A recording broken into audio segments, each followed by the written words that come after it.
Bitte beachten Sie den neuen Ablauf des Abends ab 21:45 Uhr. Heute Journal mit Lebensbild Indira Gandhi. Die nachfolgenden Sendungen verschieben sich um 15 Minuten, das heißt um 22:20 Uhr Literatur im Gespräch, um 22:55 Uhr Einzelzimmer, ein Fernsehspiel mit Tilly Breidenbach, Brigitte Horney und Rudolf Platte. Gegen 0:40 Uhr Heute-Meldungen.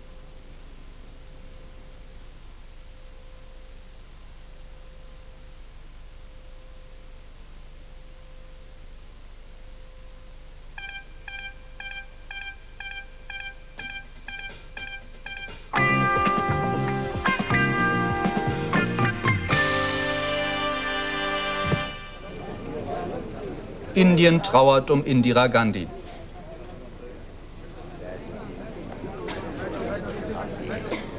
Die Premierministerin wurde von Leibwächtern erschossen, Angehörige der Sikh-Religion. Empörung über die Tat, Unruhe in Indien. Der neue Premierminister, ihr Sohn Rajiv Gandhi, mahnt in einer Fernsehansprache zur Mäßigung.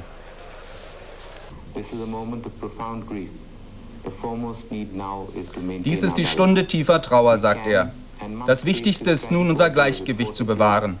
Wir brauchen Stärke, Mut und Weisheit. Wir brauchen Ruhe.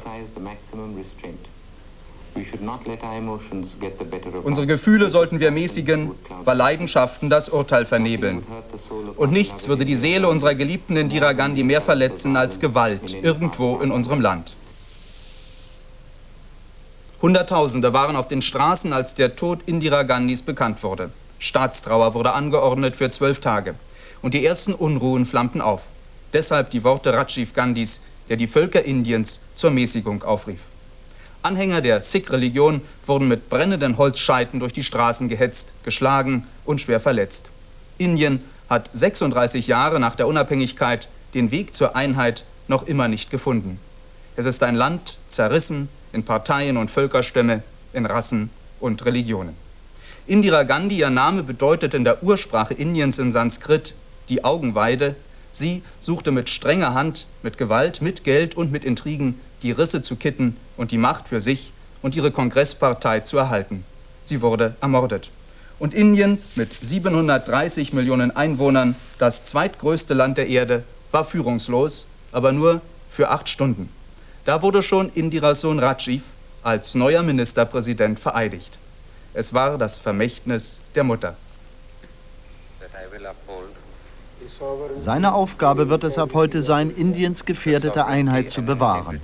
Wenige Stunden nach der Ermordung seiner Mutter wurde der 40-jährige Rajiv Gandhi als neuer Ministerpräsident Indiens vereidigt. Sein Großvater Pandit Nehru war Indiens erster Ministerpräsident, nachdem das Land unabhängig wurde. Seine Mutter war 16 Jahre lang Regierungsoberhaupt. Nun muss er eine Aufgabe übernehmen, auf die er kaum vorbereitet ist. Erst seit 4 Jahren ist er in der Politik. Wird er seiner neuen, schweren Rolle gewachsen sein? Als die 66-jährige Indira Gandhi heute Morgen in dieser Klinik der Hauptstadt Neu-Delhi verstarb, da ging eine Epoche zu Ende. Umstritten wie sie war, es war ihr Verdienst, die Einheit des zweitgrößten Landes der Welt bewahrt zu haben. Eines Landes, das gerade in den letzten Monaten von schweren Unruhen erschüttert wurde. Noch hofften die Menschen zu dieser Stunde, dass Indira Gandhi den Anschlag überleben würde. Politiker der Kongresspartei, Abgeordnete der Opposition, das gesamte 700 Millionen Volk der Inder ist in tiefe Unsicherheit gestürzt worden.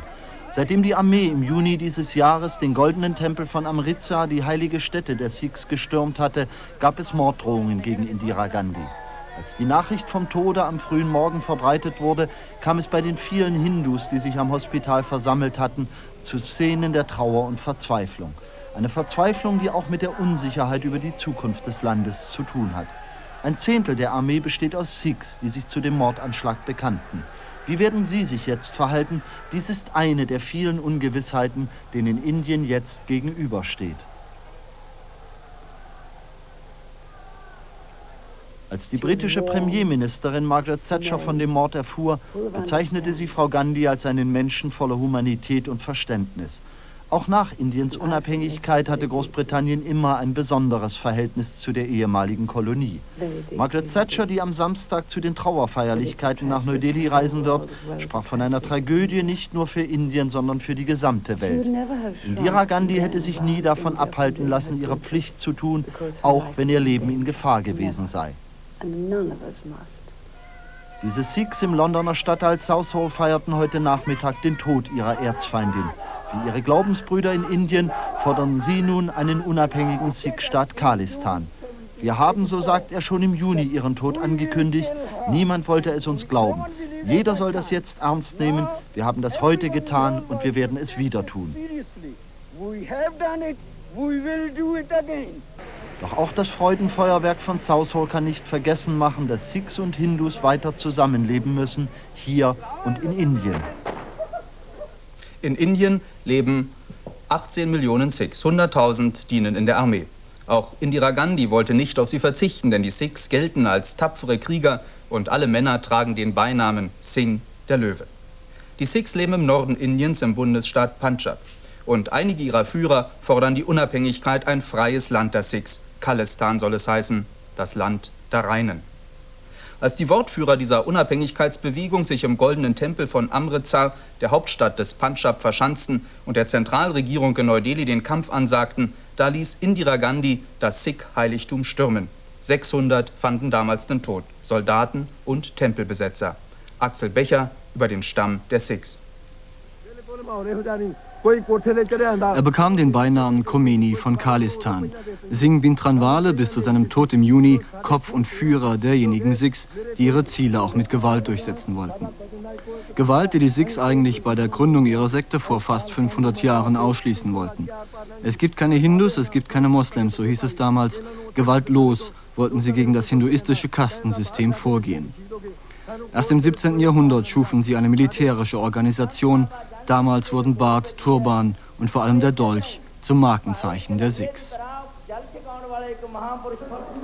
Weiteres Markenzeichen das Gefühl der Elite.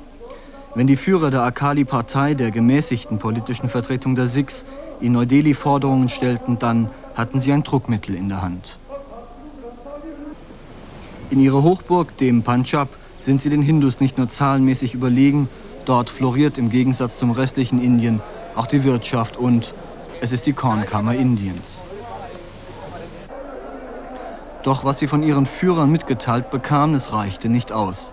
Einziges Zugeständnis aus Delhi: der Sikhismus wurde in der Verfassung von der Sekte zur eigenständigen Religion erhoben. Mehr Selbstverwaltung aber oder gar die Unabhängigkeit von Delhi, ein eigenes Khalistan also, das war nicht drin. Auch nicht der eigene Rundfunksender, mit dem sie von ihrem Heiligtum, dem Goldenen Tempel von Amritsar aus, ihre Religion weiter verbreiten wollten. Stattdessen wurde der Tempel zum Sammelpunkt derjenigen, die sich Singh Bhintranwale anschlossen. Und es wurden immer mehr der 18 Millionen Sikhs, der Punjab ein Hort der Unruhe. Im Juni dann meinte die Zentralregierung handeln zu müssen. Sie ließ den Tempel stürmen. Hunderte von Sikhs kamen dabei ums Leben, darunter auch ihr Führer Bhintranwale. Und sein Tod wurde zum Todesurteil für Indira Gandhi. 10 Tage nach der Stürmung des Tempels wurde es ausgesprochen. Ich glaube nicht an Vorhersagen, so Singh Yakshit, ein Sikh im Londoner Exil, aber eines ist klar: Zum Sikhismus gehört, dass jemand, der dem Heiligtum der Sikhs solch eine Schändung antut, kein Recht hat zu leben.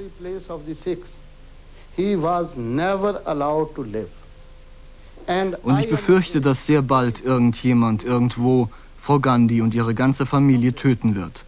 Denn erst dann werden die Sikhs ihre Ehre wiederhaben. Die Ehre, die sie zerstören wollte, wird wiederhergestellt werden. Das wird passieren, so leid es mir tut.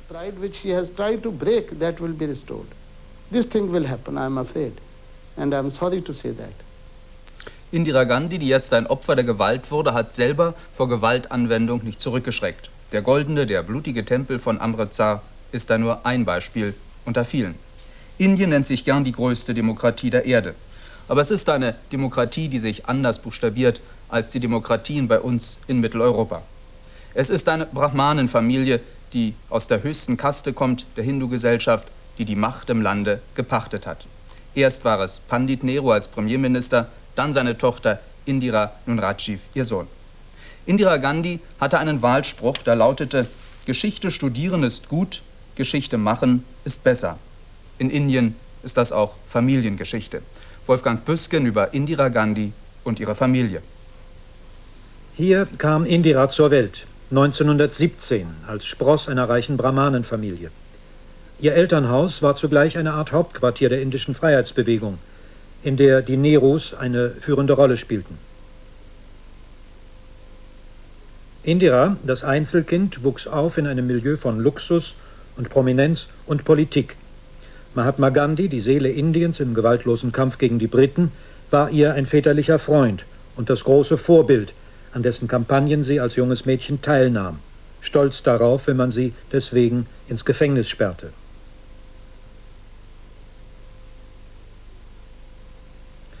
Ihr Vater wurde Premierminister des freien Indien. An seiner Seite lernte sie das Geschäft der Politik aus erster Hand. Ihm, dem Witwer, führte sie das Haus. Sie war inzwischen Mutter zweier Söhne. Früh starb ihr Mann, der Journalist und Politiker Feroz Gandhi, übrigens kein Verwandter des Mahatma. Indira Gandhi, geborene Nehru, war Anfang 40, als sie selber ins politische Rampenlicht trat. Am Beginn ihrer Karriere stand die Parteiarbeit. Noch zu Lebzeiten ihres Vaters wurde sie zur Präsidentin der Kongresspartei gewählt und war damit die erste Frau in dieser politischen Schlüsselstellung. 5 Jahre später, kurz nach dem Tod ihres Vaters, übernahm sie ihr erstes Regierungsamt, das Informationsministerium. Als Kabinettsmitglied stand sie nun im innersten Kreis der Macht.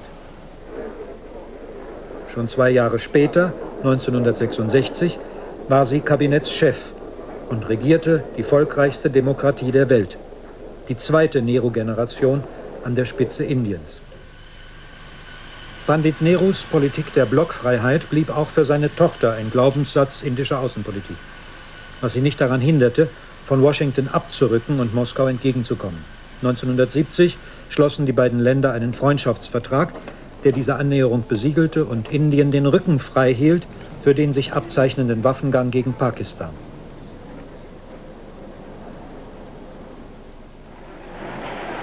Indisches Militär rückte über die Grenze nach Ostpakistan, als sich dort die Bengalen gegen die Bevormundung durch Westpakistan auflehnten. Der Blitzfeldzug endete im Jubel der Bengalen für ihre indischen Befreier, mit der Kapitulation der pakistanischen Streitkräfte und mit der Halbierung Pakistans.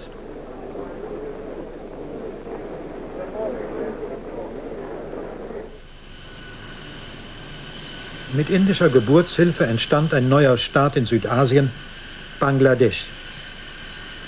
Der Triumph der Bengalen und ihres Freiheitshelden Mujib-ur-Rahman war auch ein Triumph Indira Gandhis. Sie hatte diesen Krieg gegen den Intimfeind Pakistan riskiert und gewonnen. Damit war die Vormachtstellung Indiens in Südasien unanfechtbar geworden.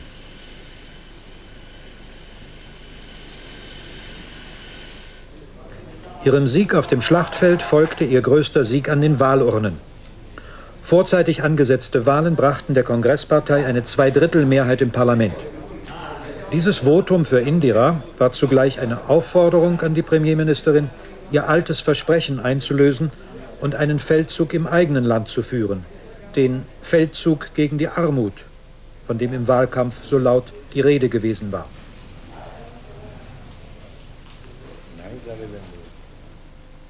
Fortschritte machte in aller Stille die von Indira forcierte indische Atomforschung, bis zur Testexplosion eines nuklearen Sprengsatzes im Mai 1974. Ein Jahr später erlebte Indien eine politische Sensation. Ein Gericht verurteilte Frau Gandhi wegen korrupter Praktiken im Wahlkampf. Die Opposition blies zu ihrem Sturz. Alles deutete auf ein jähes Ende ihrer politischen Laufbahn. Aber sie rettete sich durch die Flucht nach vorne. Sie ließ den Ausnahmezustand erklären und die Verfassung ändern und regierte nun mit fast unumschränkten Vollmachten Indien wie einen Polizeistaat. Sie ging dem indischen Schlendrian zu Leibe, verkündete einschneidende Reformprogramme und drosselte die Preise. Und sie versuchte durch eine strenge Zensur, die Presse auf den neuen autoritären Kurs zu zwingen. Die Opposition wurde mundtot gemacht. 10.000 ihrer politischen Widersacher verschwanden in den Gefängnissen. Um die Rechtfertigung all dieser Maßnahmen war die First Lady nie verlegen. Ohne Disziplin funktioniert keine Demokratie. Entweder muss Selbstdisziplin sein, dass die Leute selber reif genug sind und begreifen, dass sie mitwirken müssen. Und auch die Regierung muss großzügig die Opposition wirken lassen. Genau das haben wir getan. Aber wir fanden, dass wir an einen Punkt kamen, wo die Einheit des Landes bedroht wurde. Und wenn Einheit und Zusammenhalt dahin sind, wie kann es dann Demokratie geben? Wie kann man gar seine Freiheit bewahren? Deshalb waren diese Maßnahmen erforderlich. Jetzt mit dem neuen Sinn für Disziplin, denken wir, werden wir die Menschen für unsere Programme aktivieren und viel mehr erreichen können.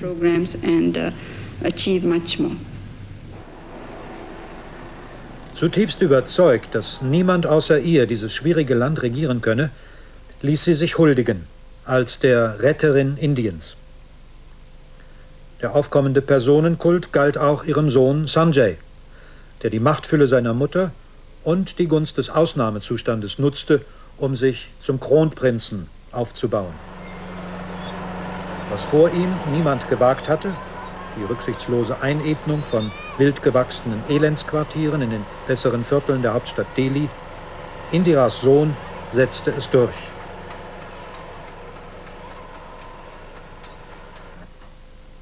Sanjays besonderer Ehrgeiz richtete sich auf die Geburtenkontrolle.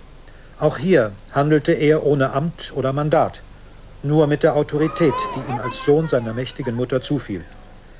Bei den von ihm forcierten Massensterilisationen kam es zu zwangsweisen Eingriffen, was viele gegen ihn und gegen seine Mutter aufbrachte. Von Schmeichlern und Schreiern und Schranzen umgeben und in der offenkundigen Hoffnung, das politische Erbe der Nehrus eines Tages dem Sohn zu übergeben, verlor die mächtigste Frau der Welt ihren Sinn für Realitäten. Sie ließ ihres Sieges sicher Wahlen ausschreiben, um ihrem autoritären Regime das Siegel demokratischer Legitimation aufzudrücken. Die Quittung für die 20 Monate ihrer Notstandsdiktatur erhielt sie bei den Wahlen im März 1977. Nach 11 Jahren im Amt des Premierministers musste Indira Gandhi das Feld räumen. Und zum ersten Mal in 30 Jahren indischer Unabhängigkeit fand sich die Kongresspartei in der Opposition. Indiras Sturz brachte eine Serie von Gerichtsverfahren gegen sie und ihren Sohn in Gang, wegen Amtsmissbrauchs und Korruption. Aber das indische Watergate blieb aus. Die schwache neue Regierung konnte sich zu keiner vernichtenden Abrechnung mit der immer noch gefährlichen Rivalin durchringen. Und die Gestürzte behielt den Kopf oben.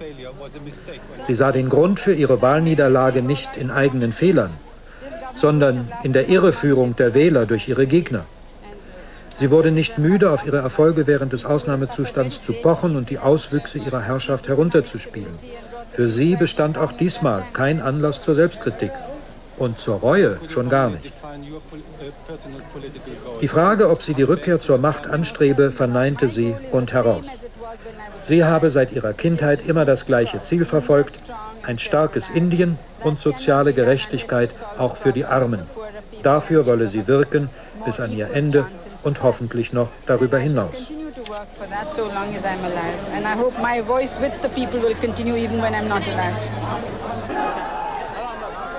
Indiras Rückkehr an die Macht ließ nicht lange auf sich warten.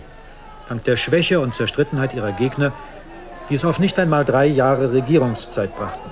Aus den Wahlen im Januar 1980 ging sie als strahlende Siegerin hervor, politisch rehabilitiert und mit gestärktem Selbstbewusstsein. Was sie vorfand, war der alte Wust ungelöster Probleme in einem Land, wo das Regieren ein fast menschenunmögliches Geschäft ist.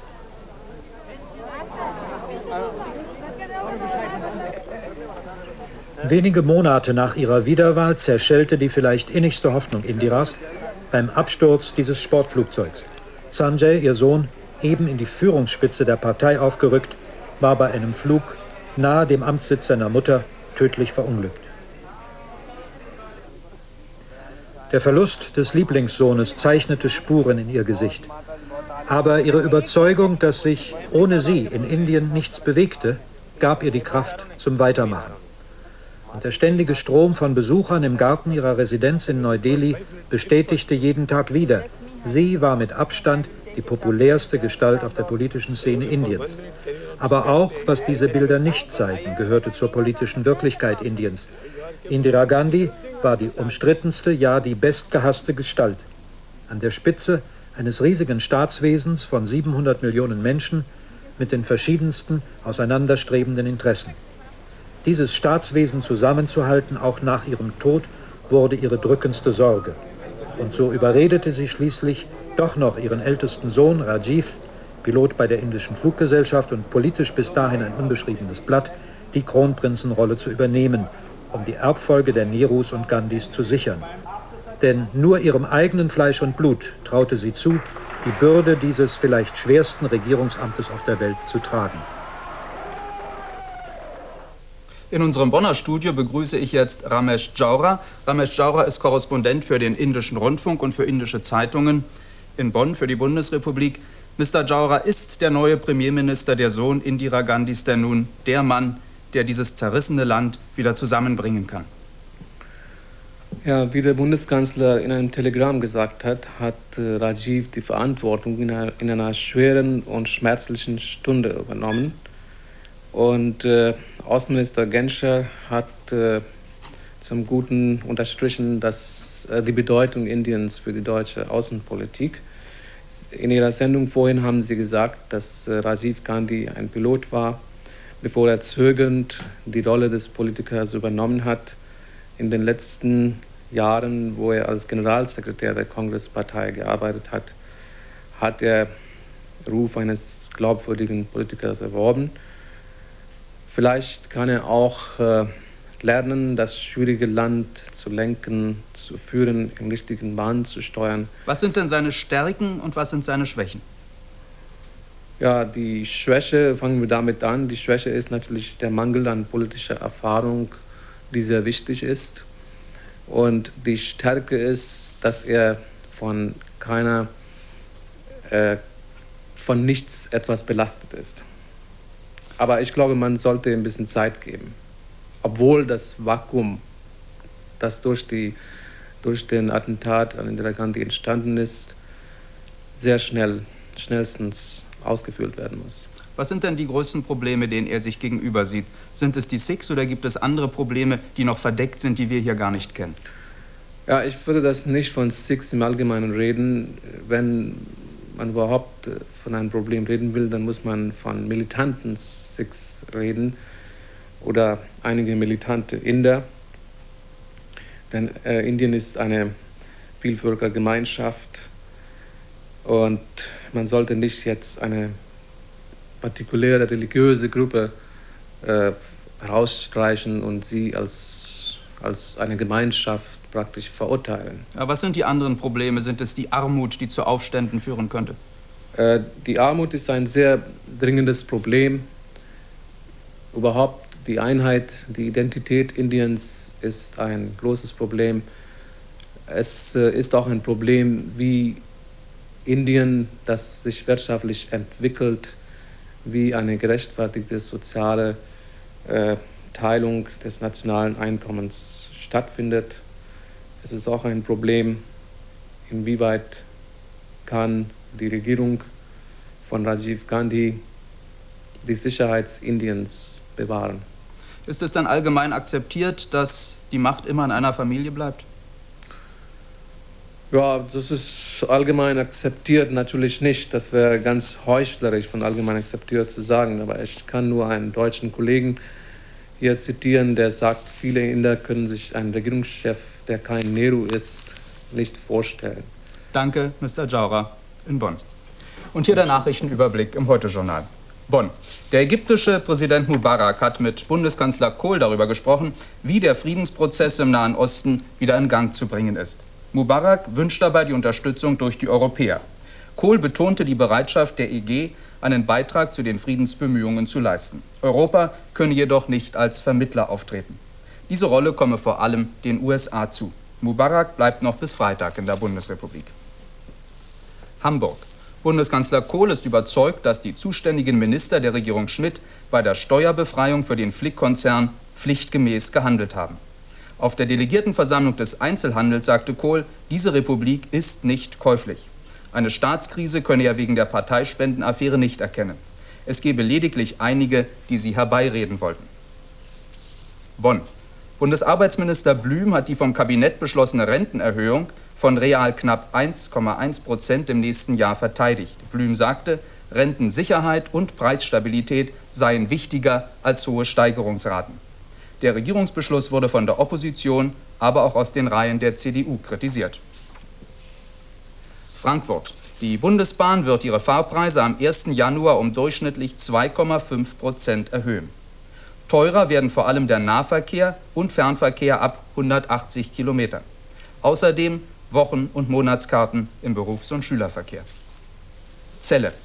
Das Landessozialgericht Niedersachsen hat einen Kassenarzt zu einer Geldstrafe von 2.500 Mark verurteilt, weil er einen Patienten krankgeschrieben hatte, ohne ihn vorher in der Sprechstunde gesehen zu haben. Zur Begründung erklärte das Gericht, ein Kassenarzt sei zu besonderer Sorgfalt bei der Feststellung der Arbeitsunfähigkeit verpflichtet.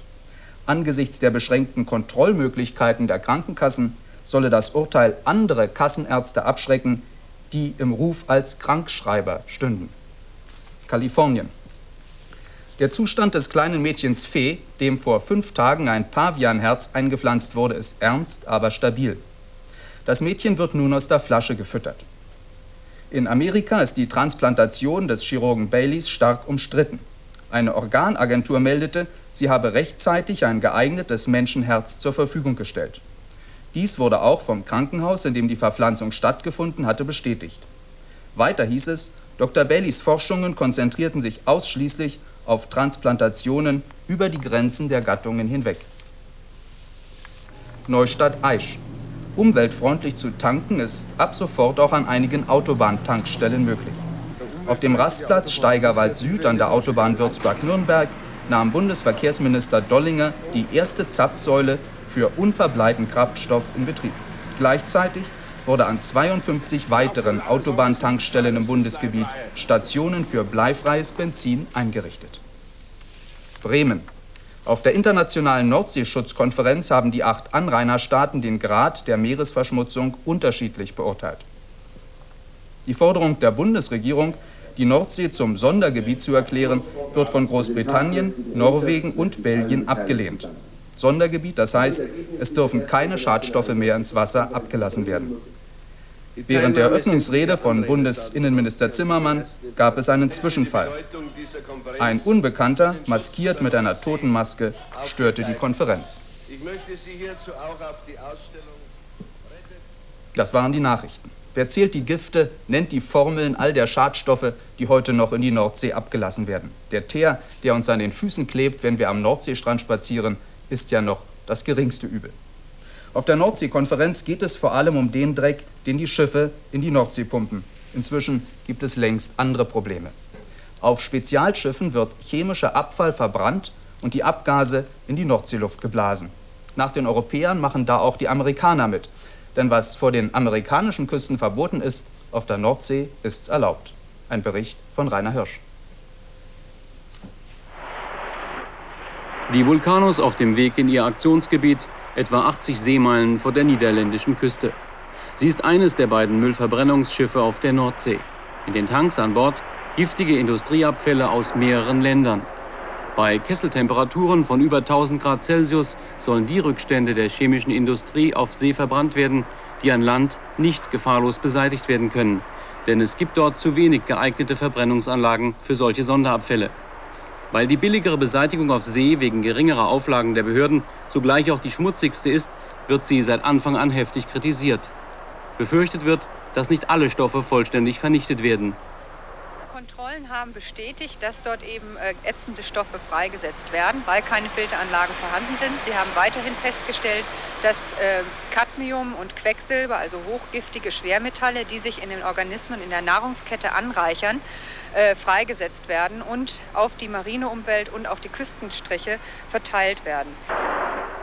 Amerikanische Wissenschaftler haben errechnet, dass allein 1980 aus den Schornsteinen der beiden Verbrennungsschiffe Vulcanus und Vesta neben 60.000 Tonnen Salzsäure auch etwa 200.000 Tonnen andere Giftstoffe über die Nordsee verteilt wurden. Weil der Durchlauf der Schadstoffe in den Brennkammern um ein Viertel kürzer als an Land ist und auch Witterungseinflüsse auf See eine Rolle spielen können, fürchten Chemiker vor allem, dass durch die Schiffe auch Dioxine in die Atmosphäre abgegeben werden. Beim Deutschen Hydrographischen Institut in Hamburg, der Genehmigungsbehörde für Verbrennungsschiffe, ist man sich der Problematik durchaus bewusst. Grund zur Beunruhigung aber sieht man nicht. Wir brauchen die Verbrennung auf See zurzeit noch, um eine umweltgerechte Beseitigung von chlorierten Kohlenwasserstoffen zu garantieren. Ich möchte darauf hinweisen, dass auf See nur Stoffe verbrannt werden, für die es keine vernünftigen Beseitigungsmöglichkeiten an Land gibt. Was wir nicht wollen, ist, dass diese problematische Stoffgruppe, die chlorierten Kohlenwasserstoffe, an Land in diffusen Quellen verschwinden. Auf den derzeit existierenden Verbrennungsschiffen sind in der Vergangenheit, in den letzten 4 Jahren, sehr intensive Untersuchungen von verschiedenen Institutionen durchgeführt worden. Und alle diese Untersuchungen haben gezeigt, dass unter den Betriebsparametern, die auf den Verbrennungsschiffen eingehalten werden, chlorierte Dioxine nicht entstehen bzw. bisher auch nicht nachgewiesen worden sind. Seit bekannt wurde, dass nun auch Chemiefirmen aus den USA ihre giftigen Rückstände auf der Nordsee beseitigen lassen wollen, weil in der Bucht von Mexiko nicht mehr verbrannt werden darf, laufen die Umweltschützer erst recht Sturm. Wie notwendig eine ständige Überprüfung der Giftmüllverbrennung auf See ist, hat sich schon einmal gezeigt. Das deutsche Verbrennungsschiff Matthias II wurde aus dem Verkehr gezogen und abgewrackt, nachdem Kontrolleure in den Abgasen und im Ofen chlorierte Dioxine nachgewiesen hatten. Und nun zum Fußball. Sie erinnern sich, wie es ausging, als am 20. Oktober Schalke gegen Dortmund spielte. In den letzten Sekunden der Verlängerung knallte Dressel den Ball zum 1:1 ins Netz. Heute wurde das Pokalspiel nun wiederholt. Die Spieler mussten Opfer bringen. Borussias Mittelstürmer Jürgen Wegmann musste Hochzeit und Hochzeitsnacht verschieben. Fußball geht vor. Vor 16 Minuten ging das Spiel nun zu Ende. Jochen Buß berichtet.